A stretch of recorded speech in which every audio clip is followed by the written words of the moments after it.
Hi, everybody, and welcome to another episode of Eating at a Meeting. I am your host, Tracy Stuckrath, and today we're here to celebrate National Disability Employment Awareness Month, and with the under the guise or under the title of Fueling Success at Work: How to Optimize Employee Dietary Needs.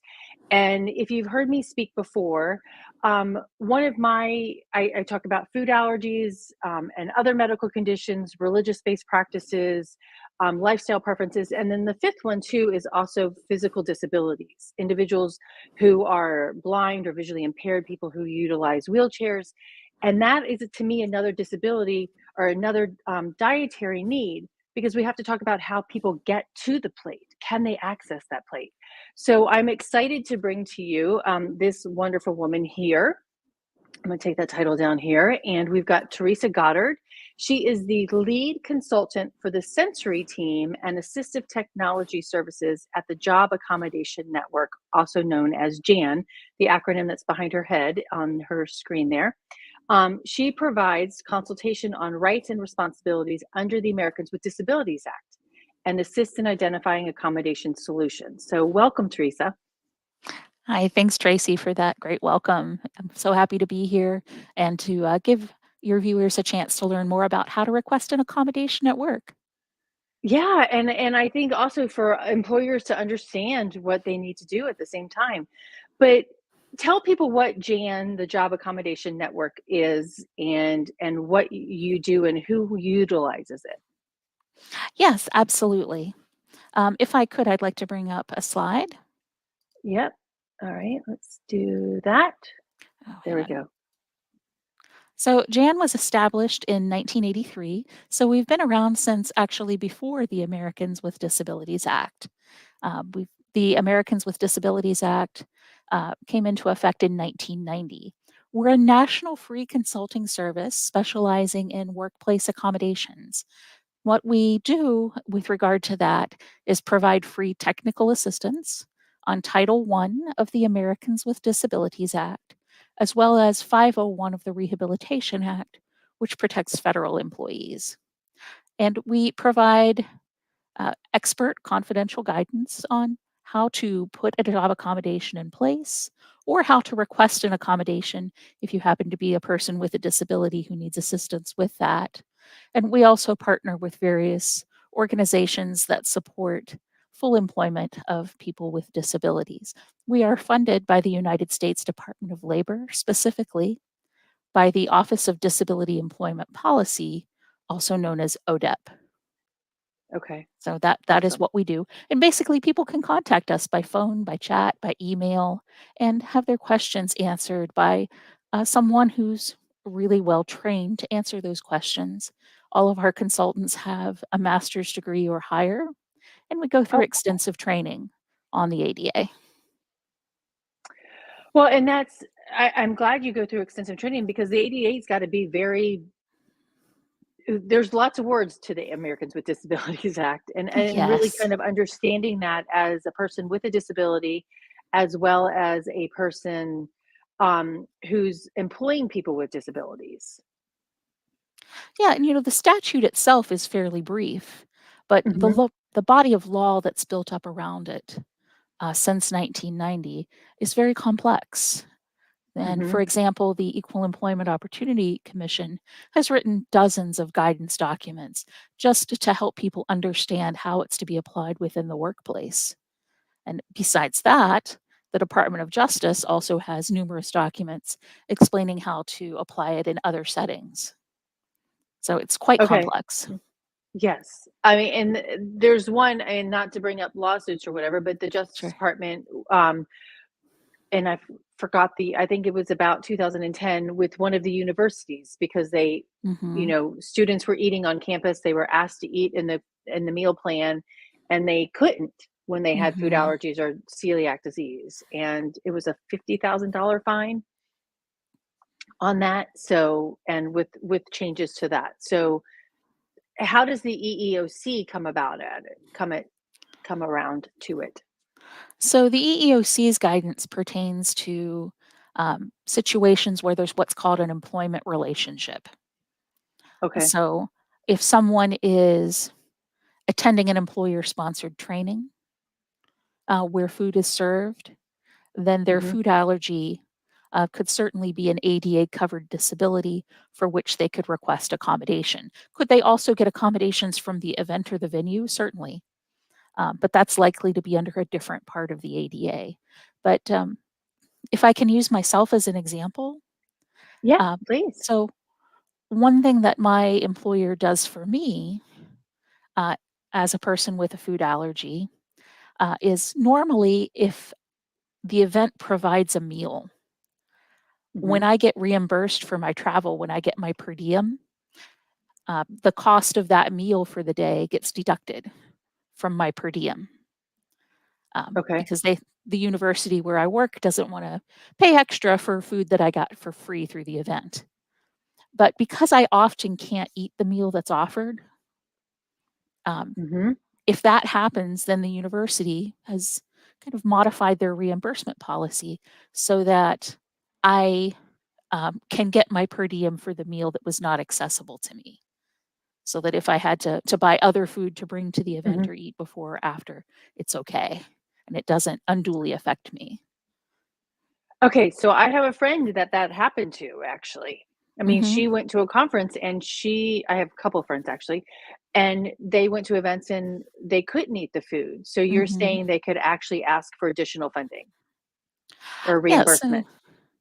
yes. So normally, when I'm traveling, I get what's called per diem, and that includes a certain amount per meal per day, Hmm. and it varies depending on what part of the country you're visiting. Right, But let's say um, I couldn't eat a breakfast meal in San Diego because um, the thing that I'm allergic to was one of the main things being served. In my case, it's oranges.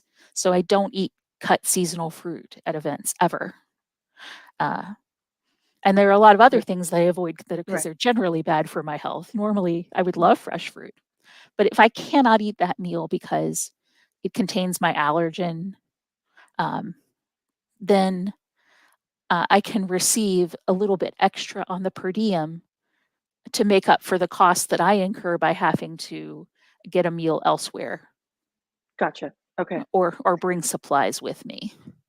So, Okay. So, and how do you then make that? How do you make that case? And do you have to?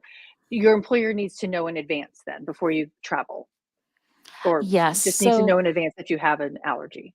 I disclosed my allergy years ago Okay. and brought in documentation from my doctor regarding it. So my supervisor and director all have that information, and the person who does our financial reimbursement for travel, um, she also knows because it's a need to know basis for her to know so that she can make that adjustment. And she handles all of the conversations with the financial people. I don't have to deal with it, which is great. Wow, that's amazing. And I mean, but then there's a woman I know who her boss is like put signs up, saying, "Hey, avoid shellfish in this area," or whatever, and Hmm. then they kind of skirted it after a month, and it's like, "Yeah, no, we're not gonna handle that." I mean, what does somebody do when they're doing that? Well, again, if I can use myself as an Yeah, example, I can tell you how Jan has done it for me, and it's been super helpful. So yeah. once I talked to my supervisor and director, and I brought in my doctor's note, explained what I needed, and I felt I had to do this. It was my first time formally disclosing a disability on the job, but I had to do it because my allergy became more severe. I had to start carrying an EpiPen, and I had a reaction to aerosolized orange oil. Oh, Um, wow. right. So when you peel an orange, the oil in the rind can become aerosolized. Someone was peeling an orange near me, and that's what happened to me. Wow. And Okay. that's why I went from flying under the radar to being super vocal about my allergy. I had to. Um, so I went in with my doctor's note and I said, listen, this is what is happening. My doctor's telling me I need to avoid even the smell of an orange. That's literally what my doctor's note said. Wow. And they talked with me some more. My supervisor reassured me that they would do everything in their power to make the environment safe for me. And we had a couple of more conversations. And in the end, what happened was they decided to ask people not to bring any fresh oranges or any foods containing orange peel. I'm allergic to the oil and the rind into the workplace. And we didn't put up signs, but there was a mass email sent out. It applies only to my building. It doesn't apply to the whole university, just to the Jan office. Mm-hmm.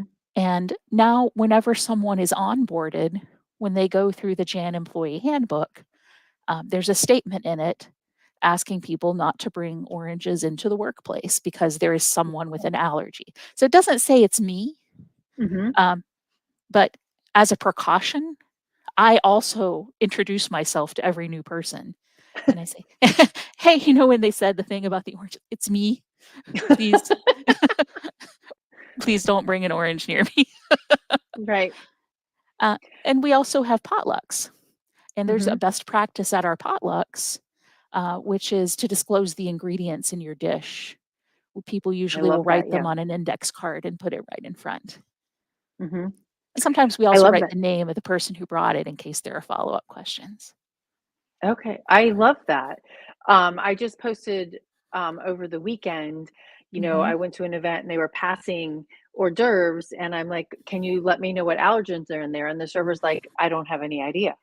Yeah. And it's just, and it had the name of the food, but it didn't have anything else underneath it.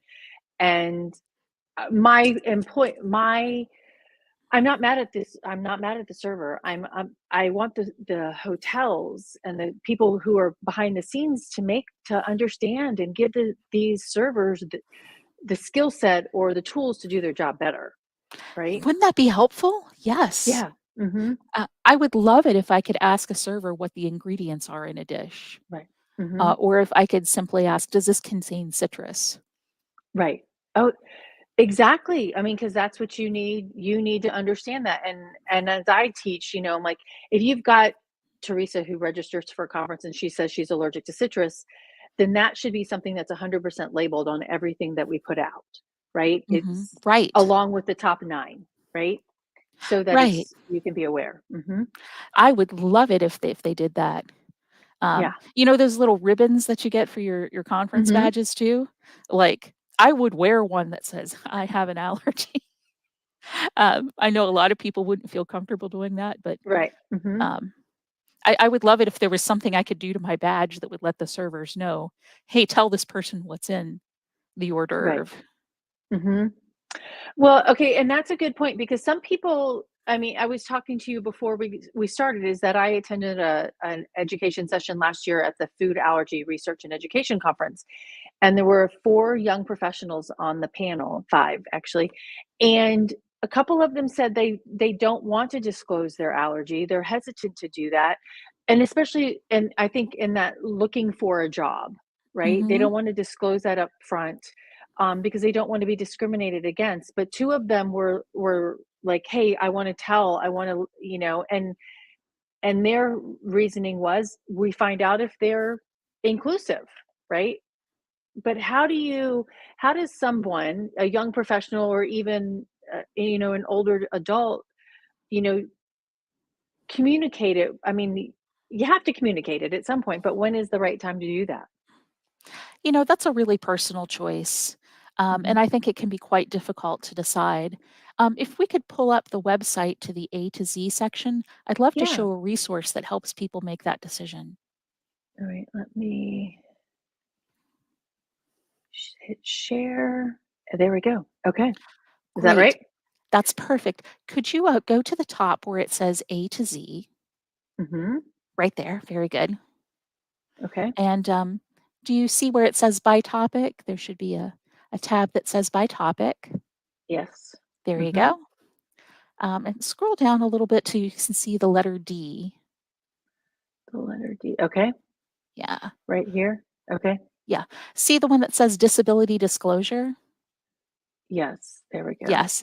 Zoom in. If someone wants to know more about how to make this decision, and it's a deeply personal decision, Mhm. this is a great resource. And if you'll scroll down a little bit, you'll see there are a few other articles linked here as well. Right there Uh, or yeah, at the very bottom. There you go. at the very bottom? Okay. Yeah. Preferences. There we go. Yeah.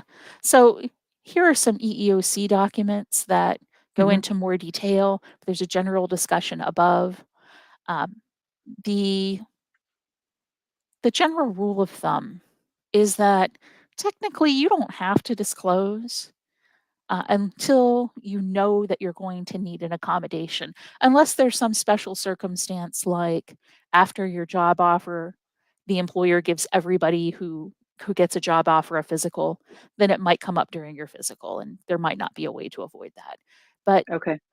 for most desk jobs where you don't really have that, you don't have to mention anything about your food allergy, your heart condition if you're avoiding salt for a heart condition.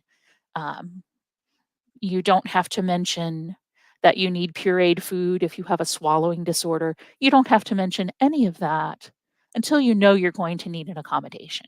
And you might not know for sure if you're going to need something special from your employer till after you've started the job. And that's totally fine. Mhm.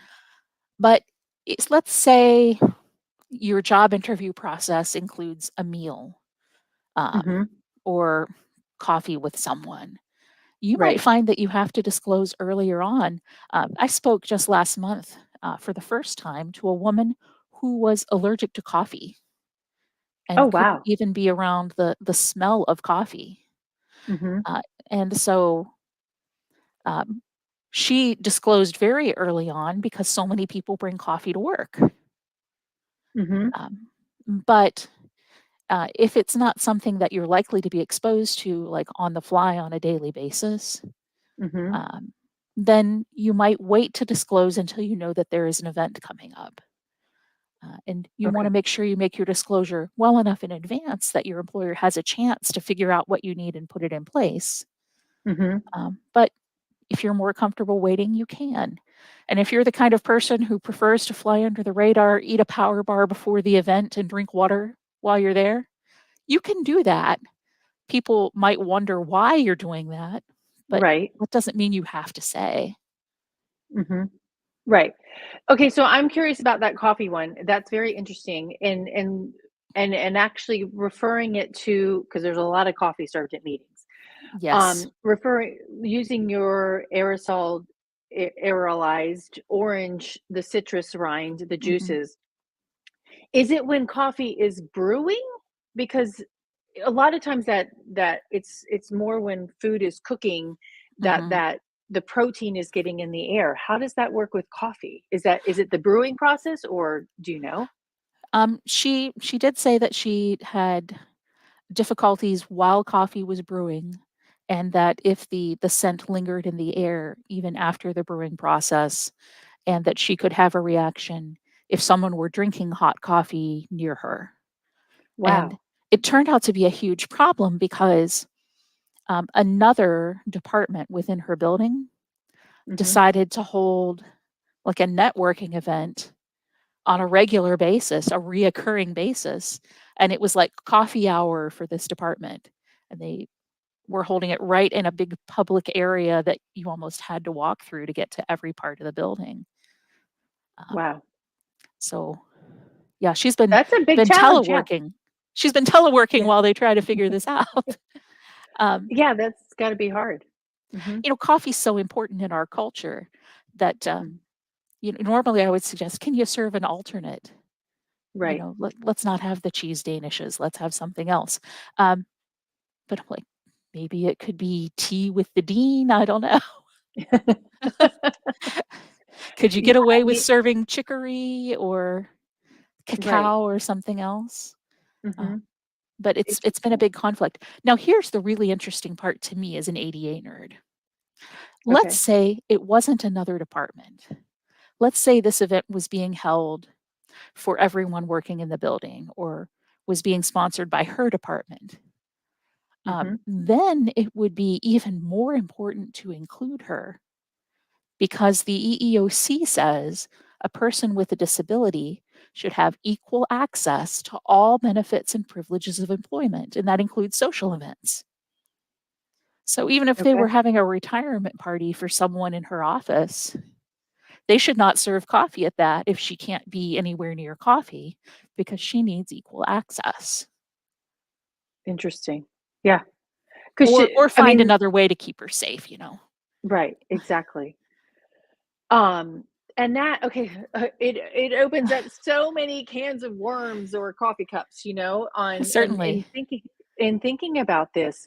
So, wow, as a meeting professional, and you're hosting that sales conference or that internal meeting, what are things that employers can do that? I mean, not necessarily using the coffee as an example, but what are Mhm. ways that we can provide that reasonable accommodation to all of our employees? How do do you have recommendations on how we ask, so that we gather that information in advance? And then how do we deploy that? Well, one thing that an employer could do is if they knew an event were coming up and knew that they had someone with a food allergy, it's okay for an employer to approach an employee with a known disability and ask if an accommodation is needed, especially if you have a pretty good idea that an accommodation is going to be needed. The EEOC calls it a reasonable belief. Okay. So let's say, Jan, we're having a retreat. My supervisor could come to me and say, "Hey, Teresa, we're going to have a retreat, and oh, so exciting! We got some funding. We're going to have it catered. Is it okay if we would serve this? Would you be able to participate safely if we had this?" Um, and if she said, "We're going to be serving orange juice," I might say, "That makes me really nervous because you know."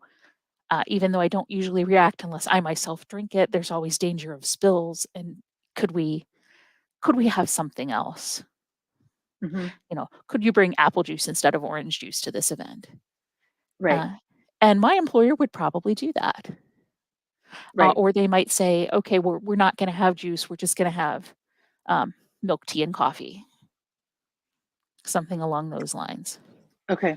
So that conversation could be very productive if it was handled in an Mm. open and sensitive way. Right. Now, which brings me to, I mean, it's kind of the coffee thing. Is I attended an event earlier this year and co-presenting with a woman who has the alpha gal allergy, which is the meat allergy, Oh, otherwise known as yes. the meat allergy. And she's a nutritionist, dietitian, and they wanted her to be a judge of the cooking competition.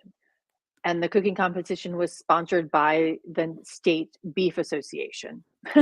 Oh, gee. And she's like, "I can't," like you, she's like, "I can't be near." She was in the room, but she was far enough back, but she Hmm. could not be a judge because they were gonna be cooking the beef right in front of her, Right. and she would have to be walking by. So she declined the opportunity and made sure she participated, but she was far enough away that the aerosolization of the beef would not impact her. But thinking through those things, I know people who can't be in the room when shellfish is cooking. And so if you've got an Hmm. event and you're doing action stations with, sauteed shrimp or sauteed, making hamburgers on the grill. Right. Hmm. Oh, I was at an event in Anaheim a while back, and they were searing scallops on demand at a Wow. buffet Hmm. station, and it was amazing. But like, if they were doing anything with an orange, I would need to be out of that room. Okay, so how do we I have a way that I ask attendees if they have dietary, and this is how I teach it. I'm like, and I Hmm. because food allergies and celiac fall under the Americans with Disabilities Act. Hmm. Um, when I'm asking questions, how do we help you fully participate in this event? Please let us know if you need any accommodation as it relates to hearing and seeing and mobility, and then diet. So I put Hmm. that underneath that. And then I list, is it a food allergy? Is it celiac? Is it other? And then with the food allergies, I list the top nine. I Hmm. suggest listing the top nine and then saying other because as you are Yes. allergic to oranges. Should we be asking at that next point, how is your allergy triggered? Is it airborne? Is it touch? Is it consumption? Can we ask that question? Let's see. If we're not talking about Title I, then you would probably want to check with the DOJ to see exactly what Okay. you can ask. But Okay. another way to phrase it is to provide an opportunity for disclosure. So Okay. instead of saying, is your allergy airborne? You might ask, um, what would you need to feel safe if your allergen was served at this event? Okay. Yep. Okay. That's a great way to say that because it's not specifically asking which way. I mean, because there was one woman who communicated that she had a nut allergy, but she didn't communicate until 90 minutes before the event that she was an Mhm. airborne nut allergy, and they had Oh, ordered Nutella pies. oh, big difference. Oh, Right, and preset those Nutella pies for uh-huh. 900 people. Oh, wow. Yeah, so she ended up not being able to attend that event, but they Mhm, made adjustments for the next few days. mhm, Um, okay, I like that. So is there any so giving people the opportunity to disclose any additional information mhm. about their need. And I might even take it a step back and say, um, is there something you'd like to share about what you need to feel safe? So that you're not Okay. demanding information, but offering an opportunity. Another way to do it is to provide a point of contact, Mhm. and say, "Here's who you may contact to discuss your dietary needs." Okay, and I want them to provide that point of contact for anybody who needs some sort of accommodation, right? Like Absolutely. who's your point of contact? But hiring a culinary concierge, this is the person that you need to talk to make sure that you have access to the food and beverage that's being served. Absolutely. And, that could be more welcoming for people who keep kosher or who are ethical Hmm. vegans. There are so Right. many reasons why a person might have a dietary need. Okay, so on that note, under the ADA, which of those dietary needs are covered or are So, protected, I should say? yeah, sure. So for ADA purposes, any physical or um, mental psychological disability could be covered, but you need to have a physical or mental impairment which substantially limits at least one major life activity. So let me break that down a little bit. An impairment's usually something with which you would be diagnosed. There are Okay. certain things that are diagnosable that are not impairments. So, um, unfortunately, pregnancy is not considered a disability for ADA purposes. There are other laws that protect people who are pregnant, but pregnancy is considered part of the natural life cycle. So, it's not an ADA covered disability unless your pregnancy has caused something else like gestational diabetes. Okay. So, usually a person with diabetes would be covered because they have substantial limitations in the functions of their endocrine system. A person with allergies could be covered because they're considered to have a substantial limitation in terms of how their immune system functions, which is kind of a funny way of thinking of it because actually your immune system is over functioning when you have an allergy, but Right. that's kind of how it works legally. A person with a heart condition can be covered if they have a condition that substantially limits the functions of their circulatory system. And eating in and of itself can also be a substantially limited major life activity. So some people may have a swallowing disorder. Maybe they've had a stroke or um, some type of problem with a facial nerve, and they can't chew or swallow as they used to, or perhaps they've never been able to. A person Mhm. with cerebral palsy, for instance, may have many life activities that are substantially limited and may also need assistance with eating, assistance at a buffet. They may need specially textured food. So it Wow. really depends. There are lots of ways to be covered, especially since the AD, AA, Mhm. so since the Amendments Act. Okay. But something And like so keeping kosher isn't ADA. okay. It's covered under laws that protect religious um, Okay. issues. So someone can be protected from religious discrimination and receive accommodations under other laws. Okay. And what about somebody who's ethically vegan or vegetarian or something like that? Well, it can depend because some people are vegan for health reasons. Their health Mhm. reason could be something like a heart condition, and so that would be ADA covered. But Right. a person who is not eating vegan for health, who is solely an ethical vegan, there's a chance that they could potentially be covered under laws that prevent religious discrimination. Some people may also be vegan because of the religion that they practice in terms of, say, Mhm. Buddhism or uh, Mhm. Hinduism. So people may have different restrictions depending on that. There are also laws that protect um, people from discrimination on the basis of national origin and ethnicity. So those could Mhm. come into play also, but they wouldn't necessarily be ADA unless there was also a medical condition that, as we say in ADA land, rises to the level of disability. Okay. All right. I like that. Rises to the level.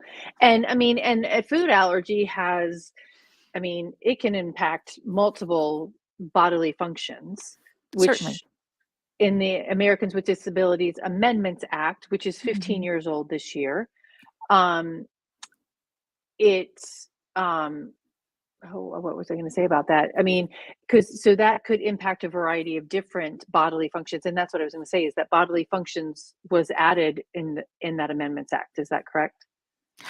Yes. As a So major the, life activity. the list of major life activities used to be a lot shorter. Okay. So it used to be things like seeing, hearing, standing, walking, um, concentrating. But when major life activities were added to the definition through the Amendments Act, one thing Mm. that was added was functions of major bodily systems. Okay. So your immune system is a bodily system. Likewise, your gastrointestinal system. So if you're a person who has gastro symptoms with your allergy, you could also be covered on that basis. But you only have to show one impairment and Okay. one major life activity to be covered. You can throw in extras if you have them, just to make a more compelling case, but you only Right. need one of each to get your foot in the door. Gotcha. And so you shared a letter with your boss from your doctor. Does it require that, and or it would probably help? It almost always helps. Mhm. The Americans with Disabilities Act, as it pertains to employers, permits employers to ask for what's called reasonable medical documentation Mhm. when the disability and the need for accommodation are not obvious, and when the person has not already provided sufficient documentation. Okay. So, let's say you brought in a note 6 months ago. If the note was very clear and included all the information the employer needs, they probably shouldn't ask you for a new note so soon. Okay. They would really need to know something. Um, or let's say a person has a very visible disability. It's obvious that they meet the definition of disability, um, but that's not enough to tell the employer why they need a special accommodation at this event for the meal. Then they Okay. might bring in something explaining what they need with regard to food, but they Mhm. wouldn't have to prove that they had had a stroke or had cerebral palsy, for Gotcha. instance. Or let's say the person had an obvious vision impairment and they need assistance at buffet events. Mhm. Well, they wouldn't need to prove that they're blind if it's obvious. But Right. if the employer's not connecting those dots automatically, then they might want to bring something in explaining it. Okay. All right. Yeah. I mean, because that you we can't don't necessarily put our feet in everyone's shoes that we can possibly think of, right? Sure. So understanding that and having an open mind around it is really important. Mhm. And some people prefer to be extremely independent and do as Mhm. many things for themselves as possible. Uh, so people that we might think need assistance might actually prefer to be more independent at the event. Mm. And that's something we need to respect also. So in that note, I mean, kind of goes back to, what we were talking at the very beginning is labeling. So what are some ways that you've seen organizations internally at meetings be proactive in that assistance around food and beverage events? Do you have any examples? Well, to an extent, it depends on the type of employer. So, what Mhm. I mean by that is uh, some settings, like federal employment settings, might actually be obligated to provide what we call personal assistance services. And that could include even having someone who assists a person to eat their lunch, whether it's at an event or even on a day to day basis. Um, Mhm. but most non federal workplaces are covered not by the Rehabilitation Act, but by the ADA and don't necessarily have that requirement. Okay. But they might have to consider letting someone come in to assist the person if that's what they need. So it can be very different depending on the setting, first of all. But Mhm. I think the most important thing is to um, create an open and welcoming environment where people are comfortable sharing their needs and Mhm. they have a good way to do so, Mhm. so that the employer can be notified by employees what it is that they want and need What to is feel to feel included? Yeah. to feel safe and included. What is a reasonable timeline for that? I think it really depends. I always say employees think 2 weeks is a long time, but it's Mhm. not. Um, so if you have a request related to an event, try to make it well in advance, way more than 2 weeks in advance if you can. While it's okay to request at any time, you have to give the employer a little bit of space to figure out how to actually implement what you're asking for and to see if it's something they can really do. Okay. Um, the at the event is probably too late in some cases, but Mhm. sometimes you just don't realize it until you get there. Right. Um, Well, and that goes into like meeting planners thinking through like putting their feet in a guest shoes of walking into a venue, right? How does somebody who utilizes a wheelchair, get into this venue, right? Do they have to go to the back of the house around and in mhm. or things like that? Um, and it's really thinking through that and being proactive about it. So, or go ahead. Oh, even having enough space between tables can be very Hmm. important for someone using a mobility device. Hmm. Yeah. Uh, Oh, I went to an event years ago, and it was education, or the conference was on inclusion, and I walked into the ballroom, and there's no way that anyone who uses a mobility device could get through that room. I'm like, this is really justice, whatever that word is, right? It's right. apropos that you're talking about this, and it's you're not providing that. Um, a little bit of a tangent on that. Is there limits on what an employer has to do to accommodate an employee? Yes, there are. I always tell employees you can ask for the moon, but you might not get it because there are some limits. So, technically, an employer gets to choose what accommodation they're going to implement. So, you make your request, and the employer is permitted to ask in most cases for some supporting documentation. They're not required to, but they usually will because it's allowed. Uh, but if you don't have an obvious need and you haven't provided any documentation, there's a chance the employer might not have to do anything at all if you're holding up the process by not providing what you're supposed to. Mhm. Also, if something is what's called an undue hardship, then an employer can take that particular accommodation off the table. They would still be expected to explore other options. So I'll give you an example. Um, we had a case about a year ago of a restaurant worker, and the place where she worked usually did not serve shellfish, but they were having a special promotional event. So for 1 month, there was going to be a shellfish item on the menu. something with shrimp. Mm-hmm. And um, she wanted her restaurant not to participate in that promotion. But it was like a national chain doing Right. this thing. And they're like, can we not do shrimp a month because I'm Right. allergic? Well, that's something that probably most employers would not consider doing. And if something is a fundamental alteration of an employer's service, that could be an undue hardship. If something is Mm-hmm. too costly, that could be an undue hardship. There's a list of things that could be components that factor into an employer's determination of undue hardship.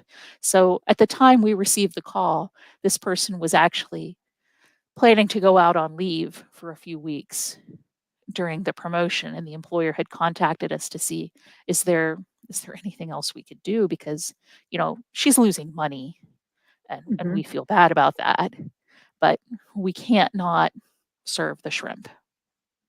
Right. Right. And uh, were they going to pay for her leave? Typically leave under the ADA is unpaid unless you have some accrued PTO that you can burn. Okay. So no, they weren't planning to, and that's pretty common, unfortunately. Yeah. What they were looking at was they owned multiple restaurants. So they were Mm-hmm. going to see if perhaps she could work at a different restaurant owned by the same Oh, that's a good idea. company just Yeah. during that time. Mm-hmm. That's a unique way to look at it.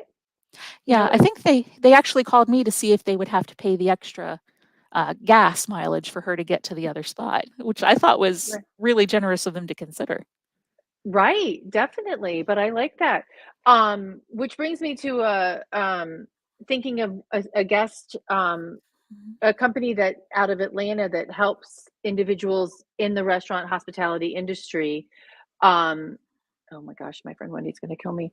That the name of it is escaping me at the moment. Just be or kitchen. Oh my goodness, what is it? Um, Kitchen Atlanta Help. Um, oh my gosh, I have her promotion that it's killing me that I don't know it. Giving Kitchen, the Giving Kitchen. And that's actually an organization that helps people in the restaurant industry, hospitality industry, when they're having an undue hardship, of some point. Oh, So wow, that's amazing. yeah, so I just put the link in there. Sorry, Wendy and Amy. I just spent 3 days with you, but there it is. The link is in there. So if you've got a medical condition, you've got different things you can apply for support. So that's a way to look at it too, you know. What an amazing project. And that brings up a good point, because when an employer is making an undue hardship determination, if Mhm. they're basing it on cost, they are actually supposed to see if they can find any external resources to help defray the cost. That's Okay. part of the process. Oh, that's interesting. Okay, so that's another way for Giving Kitchen to look at it as well. So, um, and it was born from the fact that somebody died of cancer and they Oh, raised money for their family, so that's how it was born. So it's a really good program. The one thing that made me think of the accommodation too is talking to a chef that works at a hotel, right? And this was a couple of years ago. He's like, well, I bought these extra toasters, I bought these things, can I charge meeting planners for those extra toasters? um if they're at or what. And then actually gluten-free globetrotter this week, I thought on her Instagram feed or stories, she posted little bags that you can put your gluten-free bread in as you put it into the toaster so that you're not getting cross contamination. And I'm like, oh, oh, that's I've seen brilliant. those. Yeah. Right. And I'm like, oh, that's an option that a hotel could provide, right? If they don't have the extra toasters or things like that. But what, how can a hotel charge extra for those things if a meeting planner is asking? And I made that's a Justice Department question, maybe not an employment issue, but what about their employee? Let's just jump it. They feed their employees.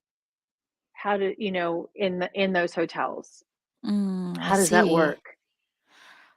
Whenever there's an extra cost for an Hmm. accommodation and a potential shared responsibility, this comes up a lot with interpreters actually. Um, Okay. we always suggest, if possible, that you work that out before the contract is signed. Okay. So that, I would like to see something in every contract that says if there's a cost for accommodation and it's above X amount, who's going to cover it? Right. Right? Okay. Because the way it works with Title I is, let's say you're partnering with someone else to provide a training. You as an employer probably have obligations under Title I of the ADA. They probably have accommodations under Title III of the ADA, which the DOJ handles. But if they Okay. drop the ball, you still have an obligation under Title I to do what you can to try to make sure that the person you're supporting to go to this event has equal access um, to that opportunity. Okay. So the Now, EEOC is very clear, you got to have equal access equal to access. the Okay. benefits and privileges of employment, which includes trainings and social events. All right. I'm going to put the link in here to Title One, and then I'll do Title Three. Can you, while I'm putting those links in, can you just briefly explain the difference between Title One and Title Three? Yeah, sure. So the Americans with Disabilities Act has multiple titles. Title I applies when there's an employment relationship between an employer and an employee, or an employee and an applicant. Sometimes volunteers and interns can even be covered under the ADA if they receive something. So, for instance, uh, a volunteer fireman who receives insurance for volunteering might be able to get accommodations under Title A or Title I of the ADA if, in fact, they're able to show they count as an employee. There's a document called Threshold Issues that you can use to figure out who's an employee and who's not, and what type of companies are covered entities and which ones are not for Title I purposes. Again, that's called Okay. Threshold Issues. But if a place is what we call a place of public accommodation, a place that the public is free to come to, like a doctor's office, a legal office, a store, a restaurant, it's A likely convention that center. exactly, it's likely they have obligations under Title III of the ADA, which applies to places of public accommodation. And the Okay. DOJ writes the guidance documents for Titles II and III. Two applies to government settings, Okay. like So if a convention center is owned by the government, is that state or city? Does it, or federal? so let me see if I can come up with an example. Um, West Virginia University is actually a state institution. Everybody at West Virginia University is also a state university. And we do have an event center Okay. that people can rent out. Even members of the public could, like I've been to weddings there. Okay. Um, so as a place of public accommodation, a place like that is likely to be covered under Title III. I'm not allowed to say for sure ever in any case. Um, Right. but they might also be covered under Title II because they're owned by a state institution. Okay. So Okay. also like a 4-H camp that's owned by a county Okay. Hmm. might be under Title II. Um, Okay. but if not, the person's going to be able to get what they need under Title III. And any place that receives federal funds may also have obligations under other parts of the Rehab Act that don't have to do with employment. There are so many intricacies of this because I could come up with so many different scenarios to give you. And it's like, how does this fall? I mean, We but should like do you this said, again. yeah. I mean, because I'm like thinking of a public park, that's owned by the city, Mhm. or owned by the city, and your employer is having a corporate picnic, and they've Mhm. rented that park. Where does all that? Yeah, because that's a place of public accommodation. It's government, and you're doing an employee event there, right? Right, right. But it can be hard to parse out exactly who has the Right. responsibility, the employer or the Hmm. venue or the caterer. Right. So if you can handle it ahead of time in the contracts, that's the ideal. Does that always happen? Right. No, I'd say No. very No. much not. Yeah. Yeah, exactly. And that just requires being a very proactive and thinking through things like, hey, do you charge for this? And, you know, I'd say that a toaster that cost you $50, you've paid for that over and above if you had that toaster for 3 years. So you should not be paying, but toasters break, at the same time. So, wow, there's so much to talk about, Teresa. Yeah, but like a grill station might be a lot more expensive than that. So, Right. Yes, exactly. mhm. Yep.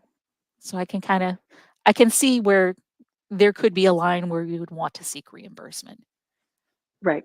Right. If you have to buy a separate grill for this to happen, then that's to me an undue burden, you know, for that to happen. Exactly. Okay. Yeah, good point. Title 2 and 3 uses the term undue burden. Title 1 uses Okay. undue hardship. So that's absolutely correct to Okay. use that term. So what's the difference between the burden and hardship? Well, they're very similar, but the guidance documents use slightly different languages. Okay. So they just word things a little bit differently, but it's essentially a very similar concept. It's just under a different part of the law. Okay. And of course, the case law is different. Right. Exactly. I'm just looking through my questions to see if we missed anything. One of the things that I brought up to you, and we're actually a little bit over. So, um, re- removing barriers to employment. We've kind of covered that.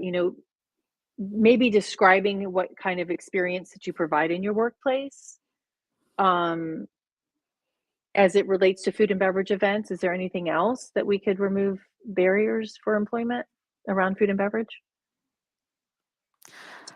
Let me think.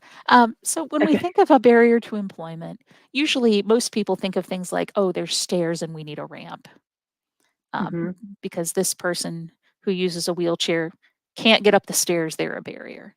But your work culture can also be a barrier, particularly Okay. for people with hidden disabilities.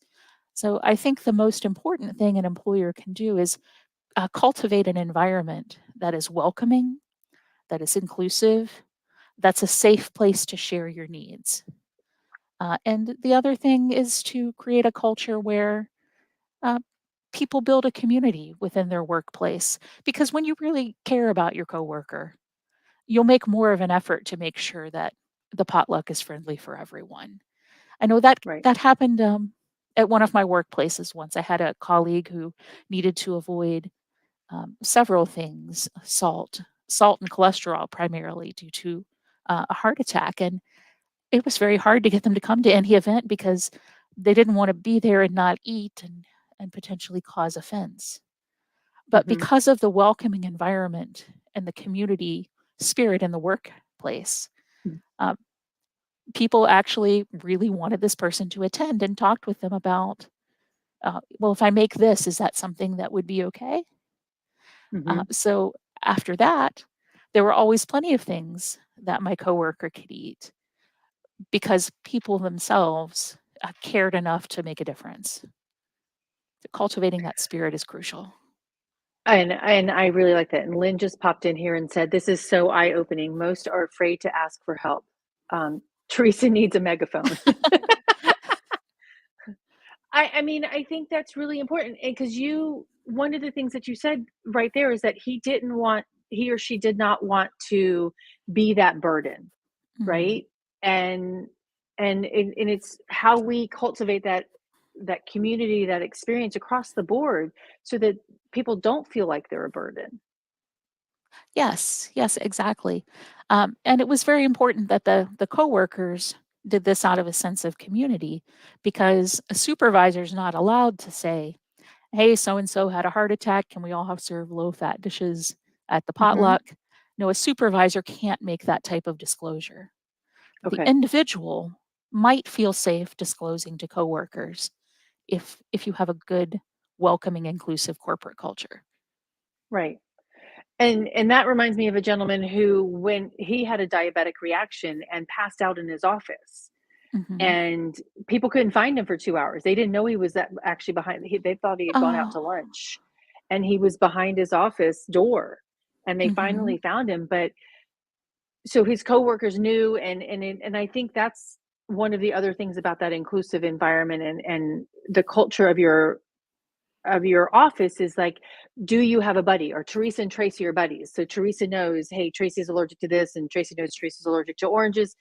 And how can I help support you in case of an emergency? Right? Yeah. Mhm. Absolutely, and it's funny you should mention that because my coworker Tracy once saved me from a cupcake that had orange in the icing, and I didn't know Oh, it. really? Yes. Wow. Wow. That's crazy. And because Yeah. she had bit into it, or how did she know? It would I don't remember exactly, but, um, I had come down from another floor, Hmm. and, there were cupcakes, and if there are cupcakes, I'm gonna look at them. And she just came flying out of her office, and she's like, "Oh, no, Teresa, that has citrus." I was like, "Oh my gosh, thank you." Wow. Yeah.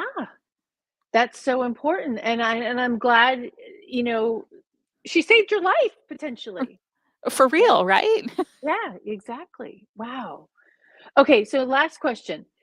What, and I ask everybody this, but succinctly, or however you want to do it, fast speed, safety, sustainability, and inclusion in a food and beverage experience from your perspective. What does that mean to you? What it means to me is that the environment, and the supports are such that a person can feel safe. I want people to feel safe and welcome at all Hmm. events. So that to me could mean that there are good practices in place to encourage disclosure and accommodation requests, and that those things are followed through on. But it also means that um, I don't feel like I have to hold back when I discuss my needs. I can discuss them freely because this is a safe, welcoming environment. Great. I like that. Yeah.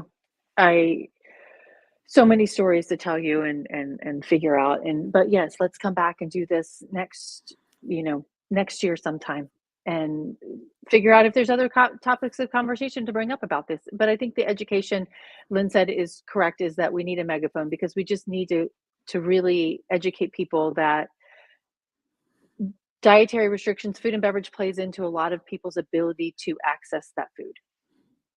Absolutely. And can I just say, I have so much respect for the work that you do. Bringing attention to these issues in the context of event planning is absolutely critical. And I'm grateful for the work that you do. Oh, thank you so much. I appreciate that. Okay, so how does everybody get a hold of you? I do have your website, which I'm going to put up here, or LinkedIn profile. Do you want LinkedIn or website? Just the website is fine. Okay, So, let's do. the Go ahead. organization I work for is called JAN. Hmm. AskJan.org is our website. And we do take calls for telephone consultation. That's part of our free service. You can reach us at 1-800 526 7234. 7324. 7234. Okay. And you also can go to our website and enter a question through the website or chat with a consultant during our business hours, which would be 9 to 6 Eastern Time. Okay. Yeah, we'd love to talk Awesome. to you. I'm going to take out that index aspect of there and add this back in there, so people can see it. That's great. And the chat, is it? I'm going to ask: is it a bot or is it a real person? A lot of people think it's a bot, but it's a real person every time. Okay, good. That's good to know. Yeah, slide Um, 10 has the contact info if you'd like to pull it up. okay, yes, I will do that. Let's see, that's this one right here. Yeah, Oh, perfect. yeah, there you There go. we go. Okay. Yeah, everybody. So reach out. You can find Teresa through all of those connections, and other very trained individuals who work for Jan and that can help you find that. And I'm so grateful that this network, or this organization, is around to help people, employers as well as employees, find the support that they need. Absolutely. And I do hope anybody who has a question will contact us. It helps with our research on the costs and benefits of accommodations as Hmm. well. So we love getting questions we've never gotten before because it's helpful to our organization as well. Mhm. Okay, fantastic. Well, thank you so much for Teresa and everybody. This is how to optimize employee dietary needs at your events in celebration of Disability Employment Awareness Month. So I appreciate you being here, Teresa, and sharing your expertise. Thanks for having me, Tracy. It was a pleasure. You're welcome. Thanks. All right, everybody. Next week, I am going to be live at IMAX Monday, Tuesday, Wednesday, and Thursday. So stay tuned for those. I am talking, Monday is World Food Day, and we're going to talk about water and event planning and what we can do in that. But so 4 days next week, you're going to have a mouthful for me for 4 days. So thank you for tuning in. And until next time, stay safe and eat well.